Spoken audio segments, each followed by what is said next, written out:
नमस्कार मित्रों, मैं उत्तराखंड बेरोजगार शिक्षक संघ से आशीष बिष्ट आप सभी के सामने एक बार फिर से मौजूद हूं। हमारे सामने राम कंडवाल और सुरेश कोरंगा जी मौजूद हैं। ये यूके ट्रिपल एससी के बाहर मिलके आ रहे हैं और अभी क्या बात हुई उनकी सचिव जी से, आइए जानते हैं। हाँ जी, सचिव जी से आपकी क्या बात हुई? देखिए, बात सकारात्मक हुई है और जो हम चाह रहे थे चीज़ें, जैसे अगर नंबर सार्वजनिक करना हो, जो हमने अध्यक्ष जी से भी पिछले 2-3 मुलाकातों में उनसे कहा था, उसके बाद अब एक बैठक हुई है हाल फिलहाल में। उस बैठक में फैसला लिया गया है कि अब से जो भी एग्ज़ाम होंगे एलटी को जोड़कर, एलटी का जो एग्ज़ाम हुआ था, तो एलटी के बाद से सारे परीक्षाओं के नंबर सार्वजनिक किए जाएंगे जो रिज़ल्ट निकले हैं। तो एलटी का भी निकलेगा, सबका, जितने भी लोग हैं, जिन्होंने अभ्यर्थी हैं, जिन्होंने एग्ज़ाम दिया था, उनके नंबर सार्वजनिक किए जाएंगे एलटी में भी, और एलटी के बाद से सब एग्ज़ाम में यही चीज़ें होने वाली है। दूसरा, एलटी में कई लोगों को समस्या थी कि उनका रिज़ल्ट जो है वैकेंसी कम थी, 226 जो वैकेंसी है वो उन पे रिज़ल्ट जारी नहीं किया गया। तो एक नई लिस्ट जल्दी जारी होने वाली है, रिज़ल्ट जल्द घोषित होने वाले एक नई लिस्ट का। तो मुझे लगता है कि जो बात हुई हमारी कि सारी जितने भी पद थे उन सारे पदों पर रिजल्ट घोषित कर दिया जाएगा, ये हमारी इस पर बात हुई। इसके अलावा अन्य कौन से मामले थे जिनमें आपने पूछा उनसे और उन्होंने उस पर जानकारी दी? देखिए, आबकारी का रिजल्ट है, आज शाम को घोषित हो जाएगा आबकारी का रिजल्ट, और लेकिन उसमें कई बच्चे छूट रहे हैं जो इन्हें मिले नहीं है, तो एक बार ये डीबी कराएंगे और डीबी के बाद फिर से अन्य बच्चों का जो भी होंगे उसमें शामिल करके फाइनल रिजल्ट उसमें घोषित किया जाएगा आबकारी में। दूसरा, जो वन दरोगा का मैटर था वो भी हमने पूछा कि वन दरोगा में 1 जुलाई 2025 से मांगा गया है। तो उसमें होता ये है कि इन्होंने जो अपनी जो नियमावली है उसको एक बार फिर देखेंगे, समझेंगे, और उसके बाद फाइनली जो है उसको एक बार फिर से जारी कर दिया जाएगा।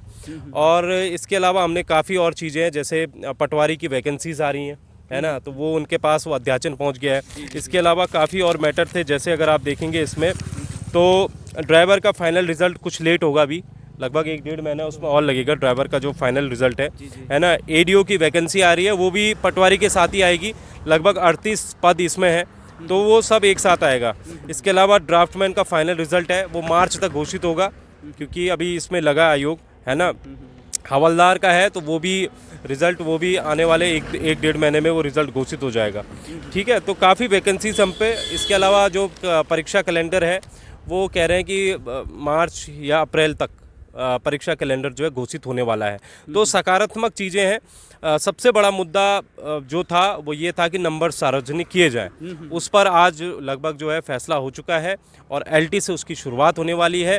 और प्रदेश के बेरोजगारों के कहना चाहूँगा कि आने वाले समय में भी काफ़ी वैकेंसीज़ आ रही हैं, जिसमें इनके पास दोबारा से, आपने भी देखा होगा कि दोबारा से इनके पास कनिष्ठ सहायक के विज्ञापन भी पहुंचना शुरू हो चुके हैं। इनके पास जो है पटवारी की वैकेंसीज आ चुकी हैं, इनके पास एडीओ की वैकेंसीज आ चुकी हैं, इनके पास अन्य भी तमाम वैकेंसीज आ चुकी हैं, जो आपको मार्च या अप्रैल में देखने लग जाएगा। लेकिन इसमें दुखद खबर ये है कि भाई साहब, सींचपाल के जो पद थे वो वापस चले गए।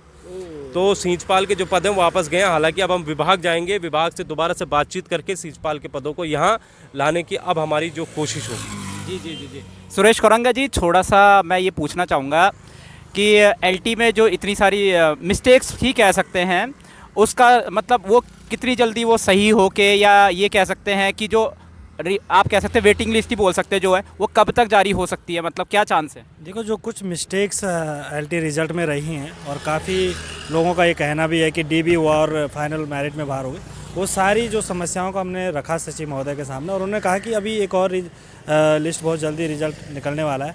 और जहाँ तक उसमें मार्क्स का भी सवाल था, वो भी उन्होंने कहा कि हम अब इसका 1 आध दिन में पूरे मार्क्स लिस्ट भी जारी करेंगे। तो जो भी त्रुटियाँ रही हैं वो बहुत जल्दी सही करेंगे, और उन्होंने ये आश्वासन भी दिया कि एक और लिस्ट जारी होगी तो उसमें शायद संभवतः वो जो नाम जो गलती से छूट गए हैं वो उसमें सम्मिलित होंगे। ठीक। तो ये थे हमारे सामने राम कंडवाल और सुरेश कोरंगा, और हाँ सुरेश जी, और आप कह सकते हैं कि यहाँ पे काफ़ी हद तक कई सारे मामले उन्होंने देखे और काफ़ी सारी डिटेल्स इन्होंने बताई। उम्मीद करते हैं कि यूके ट्रिपल एससी जो है तय समय सीमा तक जो जानकारी मिली है वहाँ तक सारे विज्ञप्तियों को निकालेगा, रिजल्ट्स को निकालेंगे और सभी कैंडिडेट्स के मार्क्स जो भी हैं वहाँ पे निकालेंगे। मैं उत्तराखंड बेरोजगार शिक्षक संघ से आशीष बिष्ट आप सभी से अनुमति लेता हूँ। जय भारत, जय उत्तराखंड।